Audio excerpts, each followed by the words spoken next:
तो सियासी बिसात में बात राहुल गांधी की। राहुल गांधी ने एक बार फिर वोट चोरी का मुद्दा उठाया, एक बार फिर चुनाव आयोग की भूमिका पर सवाल खड़ा किया, एक बार फिर चुनाव आयोग ने राहुल गांधी के आरोपों को सिरे से खारिज किया और एक बार फिर भारतीय जनता पार्टी ने राहुल गांधी पर तंज कसा।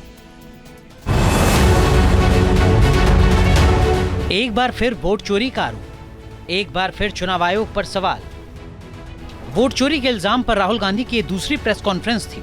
अपने करीब आधे घंटे के प्रेजेंटेशन में राहुल गांधी ने चुनाव आयोग को एक बार फिर कटघरे में खड़ा किया और इसके लिए सबूत दिखाने का भी दावा किया। अलंग में 6018 वोटर्स डिलीट हुए, उसमें से इनकी रिश्तेदार, उन्होंने पता लगाया कि मेरे रिश्तेदार को डिलीट किसने किया। पता लगा कि पड़ोसी ने रिश्तेदार को डिलीट किया। बीएलओ ने जाके पड़ोसी से पूछा कि भाई आपने मेरे रिश्तेदार को क्यों डिलीट किया। पड़ोसी ने कहा मैंने तो नहीं किया। बीएलओ सस्पिशियस हो गई, शक पड़ा, उसने प्रोसेस चालू किया। राहुल इस बार अपने साथ कर्नाटक के ऐसे वोटर्स को भी लेकर आए जिनके नाम वोटर लिस्ट से डिलीट किए गए। राहुल ने चुनाव आयोग पर पक्षपातपूर्ण होने का आरोप लगाया। प्रेस कॉन्फ्रेंस में राहुल गांधी के बड़े आरोपों की बात करें तो उन्होंने आरोप लगाया कि कर्नाटक के आलंद में 6018 वोटर्स को डिलीट करने की कोशिश हुई। गोदाबाई नाम से फेक लॉगिन कर 12 लोगों के नाम हटाए गए। 12 वोटर्स के नाम डिलीट करने के लिए अलग अलग राज्यों के फोन नंबर्स का इस्तेमाल किया गया।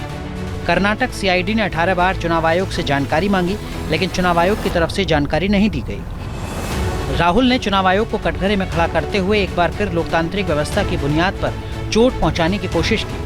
पूरे मुद्दे पर बीजेपी ने करारा पलटवार किया है। चुनाव दर चुनाव हार और जनता से नकार दिए जाने वाले एक नेता, जिनके नेतृत्व में लगभग 90 चुनाव कांग्रेस पार्टी हारी, उनकी हताशा निराशा दिन पर दिन बढ़ती जा रही है और आरोपों की राजनीति को इन्होंने अपना आभूषण बना लिया है।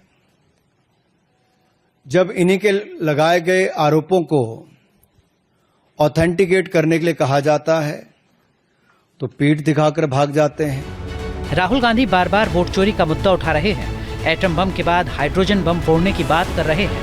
हालांकि ताजा खुलासे पर राहुल का कहना है कि यह हाइड्रोजन बम नहीं है, लेकिन राहुल के खुलासे पर जुबानी संग्राम शुरू हो गया है। ये गोदाबाई जी हैं, इनके नाम पर 12 वोटर्स डिलीट किए गए।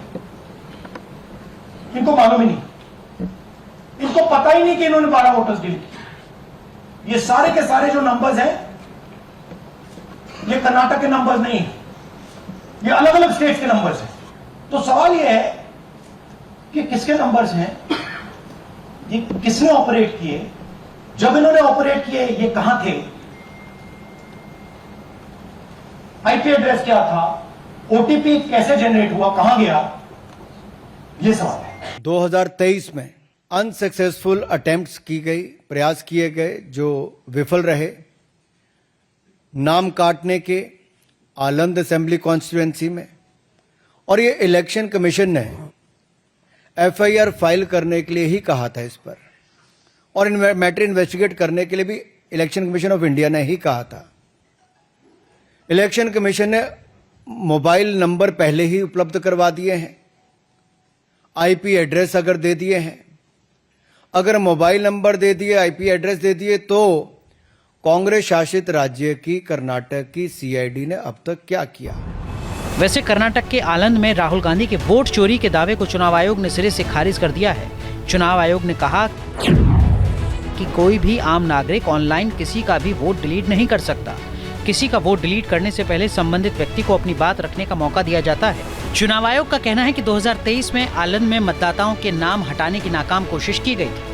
मामले की निष्पक्ष जांच के लिए चुनाव आयोग की ओर से एक एफआईआर दर्ज कराई गई थी। आलंद में चुनाव निष्पक्ष परिणाम दर्शाते हैं। यहाँ 2018 में बीजेपी और 2023 में कांग्रेस को जीत मिली थी।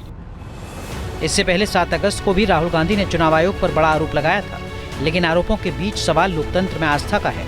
जिस संस्थान पर चुनावी व्यवस्था की जिम्मेदारी है, उसी पर सवाल उठाए जा रहे हैं। बड़ा मुद्दा ये कि इस तरह सियासत कब तक चलेगी?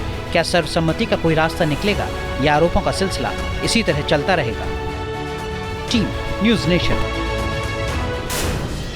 जहां भक्ति है हर शब्द में, कथाओं में छिपे हैं दिव्य रहस्य और ज्योतिष देता है जीवन को दिशा। धर्म से जुड़ी हर बातों को जानने के लिए हमारे चैनल स्तुति को सब्सक्राइब करें।